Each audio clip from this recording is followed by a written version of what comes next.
Deep in a forest where morning dew sparkled on the grass and the scent of pine filled the evening air, there lived an old wolf named Greybeard. His fur had turned silver with age, and his eyes were so gentle that even the smallest forest creatures were not afraid of him. Once he had been as swift as the wind and as strong as a mountain river. But the years had given him something else: wisdom, patience, and a special gift for calming anyone who came near him. And so he became a quiet guardian of the forest. One autumn morning, something unusual happened. Greybeard woke up on a bed of soft moss beneath an old spruce tree. The forest was quiet, with only the wind playing softly through the leaves. He stretched, his joints cracking a little, and set off on his usual morning round. When he reached the stream, he heard a soft sniffle. Sitting on a stone was a little squirrel named Chipper, her fur all messy and her eyes full of tears. "What's wrong, little one?" the wolf asked gently, his voice like the rustle of grass. "I've lost my winter nut," the squirrel sobbed, "the biggest, most beautiful one. I hid it so well that now I can't find it any more." Greybeard smiled kindly. "Then we'll find it together." And so they set off. They crossed a clearing, dug through piles of leaves, and peeked into hollow trees.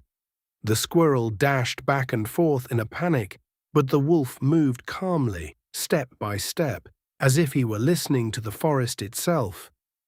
And then it happened. Greybeard stopped beside an old oak tree. He placed his paw on the ground and closed his eyes. "Here," he said quietly. The squirrel ran to the spot he had shown and began to dig.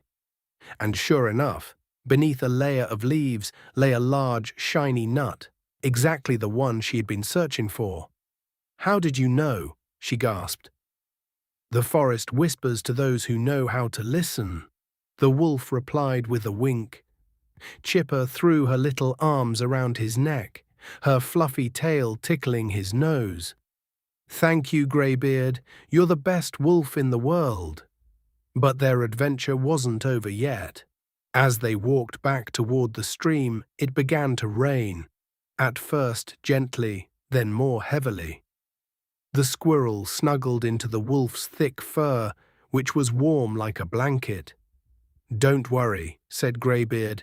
"I know a place where you'll stay dry." He led her to a small cave. Inside, they could hear the rain drumming outside, but not a single drop came in. The squirrel curled up into a tiny ball, and the wolf lay beside her to keep her warm. "Tell me a story," she whispered. And so Greybeard told her about the days when he ran across the mountains, about the stars he knew by name, and about how every creature in the forest has its own story, even the smallest one. When the rain stopped, the sky cleared and the sun peeked out from behind the clouds. The squirrel stretched and looked at the wolf. "Greybeard, why are you so kind?" The wolf smiled his old wise smile. "Because kindness is like light," he said. "When you share it, you never lose it.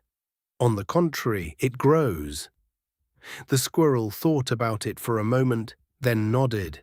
"Then I'll share it too." And from that day on, something beautiful happened.